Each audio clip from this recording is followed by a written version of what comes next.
Snow Leopard versus Himalayan Wolf, battle above the clouds. In the thin, brutal air at the top of the world, two deadly philosophies of survival have been perfected. One is the path of the solitary assassin, a master of stealth and sudden, explosive violence. The other is the way of the disciplined army, an unbreakable force of unity and relentless endurance. When these two legends are forced into a battle over the ultimate prize, which code of combat will prevail? But before we continue, tell us in the comments which state you're watching from today. And if you're enjoying the video, don't forget to subscribe. In the desolate, wind-swept heights of the Himalayas, where life clings to the edge of survival, two legends share a throne. One is a ghost, a phantom of the rocks, seen only when it chooses. The Snow Leopard, a perfect killing machine, honed by solitude into an unseen assassin. The other is a relentless shadow, an ancient force that moves as one. The Himalayan Wolf pack, a marvel of teamwork and tactical genius, flowing over the land like a river of purpose.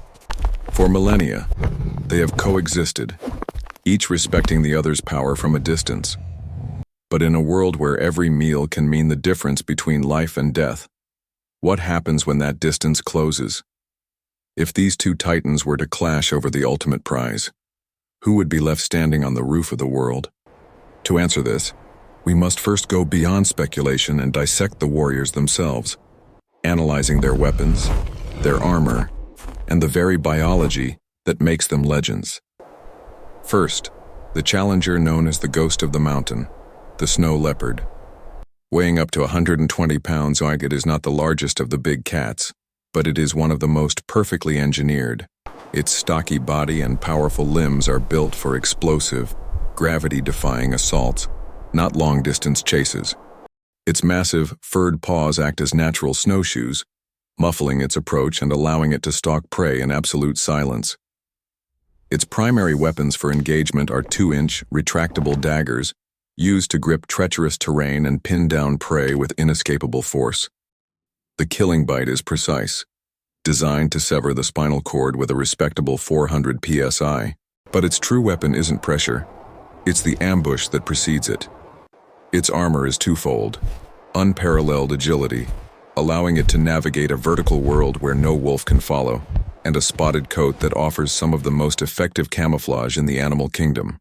Its most stunning feature, a 3-foot tail, acts as a sophisticated counterweight, the key to its breathtaking acrobatics. Its opponent is a different force entirely, the Himalayan wolf. Individually, a wolf is lighter, built for stamina over brute force, but the pack fights as one, a coordinated predator bringing a combined weight of over 600 pounds to the battlefield. Its signature weapon is a bone-shattering bite, delivering a staggering 1/500 psi, designed not to cut, but to cripple and incapacitate. But its most devastating tool is stamina, fueled by unique genes for high-altitude oxygen efficiency. A wolf pack can pursue an enemy for miles, turning a fight into a war of attrition. Its armor begins with a dense undercoat for insulation, but its true shield is the pack itself. An attack on one is an attack on all, a luxury the solitary leopard will never know. The tale of the tape is written: the ghost's agility versus the pack's endurance. The assassin's claws against the army's bone-crushing jaws. But fights are not won on paper, they are won in the arena. And these two titans are about to share one. On the roof of the world, life is lived on the edge. This brutal landscape of jagged peaks and scarce resources is the arena. Here, the Snow Leopard and the Himalayan Wolf have overlapping territories. The leopard commands the steep or broken cliffs, the domain of the ambush hunter. The wolves patrol the more open valleys and slopes, the ground of the pursuit strategist. But their hunting grounds inevitably intersect, and they both target the same limited menu, primarily Barl, the blue sheep, and the elusive ibex. They are direct and fierce competitors, where one's successful hunt is another's slow march toward starvation. The leopard, a master of solitude, moves with silent grace through its vertical kingdom, its focus absolute. Miles below, the wolf pack moves with the disciplined purpose of a military unit, led by an alpha whose intelligent eyes miss nothing. A chance encounter here is rarely friendly. A fresh set of tracks in the snow, a distant scent on the wind. Both predators now know they are on a collision course. The flashpoint for war is a single vital prize. The fresh carcass of a 150-pound blue sheep, lying in an exposed basin between the cliffs and the valley, a true no-man's land. For the solitary leopard, a kill this size is a week of life, a prize worth dying for. It creeps down from the high ground, driven by hunger. But for the pack, drawn by the scent of blood, that prize is the fuel needed to sustain the strength of many. They will not be denied. As the leopard takes its first bite, the 5 wolves appear over the ridge. The ghost looks up, blood on its muzzle, and freezes. The predators face off, the air crackling with unspoken violence. The battle for survival is about to begin. To predict the outcome of this clash, we must first understand the mind of each warrior. The snow leopard is not a brawler or a pack hunter. It is a specialist, an assassin. Life has forged it into a master of stalking, timing, and the solitary, decisive blow.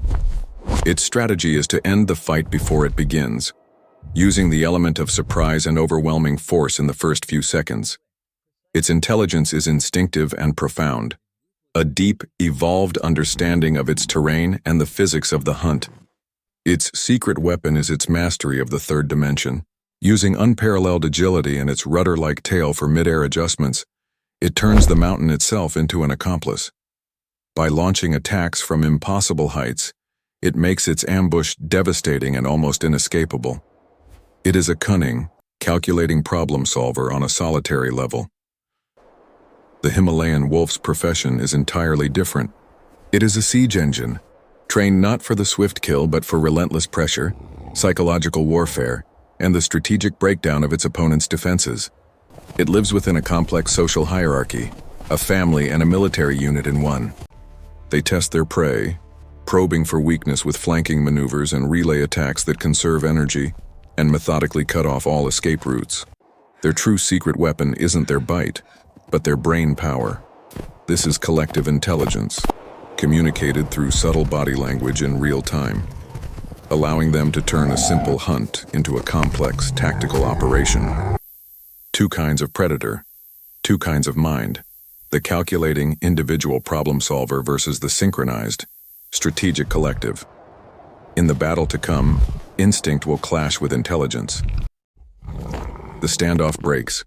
A low, guttural growl erupts from the snow leopard as it crouches defensively over its prize. The wolves, led by a calm, calculating alpha, begin their siege. A young wolf lunges forward, a feint to draw a reaction. The leopard responds with an explosion of power, swatting with a massive paw. Its claws, extended like daggers, rake across the wolf's shoulder, sending a brutal message. The injured wolf retreats, the pack's first probe a costly failure. But the alpha has seen what it needed to see. A single frontal assault is suicide. It's time for a new strategy. 2 wolves break off, circling in opposite directions. The harassment begins. One darts in from the left, forcing the leopard to spin and snarl. As it does, the second darts in from the right. The cat is a whirlwind of defensive fury, but it cannot be in 2 places at once. The wolves' strategy is not to win with a single bite, but to win by attrition. They are turning the leopard's explosive power against it, draining its precious energy. The art of the siege engine. Frustrated, the leopard commits, lunging aggressively at one of its tormentors. For a split second, its flank is exposed. It's the opening the alpha has been waiting for. It explodes forward. The 500 psi bite connects with the leopard's hind leg. A sickening crunch echoes through the valley. The ghost's greatest weapon, its mobility, is shattered. The fight is over. The now limping cat is cornered, its movements labored. Sensing victory, the wolves press their advantage and swarm in. With a final defiant roar, the leopard makes the only choice a survivor can. Abandoning the kill, it drags its broken body toward a sheer rock face where the wolves cannot follow. The pack stands victorious over the prize, The result is definitive. On the roof of the world, there are no easy victories. Today, the battle was won not by the sharpest claws, but by the unshakable power of the pack. The ghost of the mountain will hunt again. But today, the Himalayan wolf reminds us of a fundamental truth. While a single warrior can be a legend, a unified army can conquer.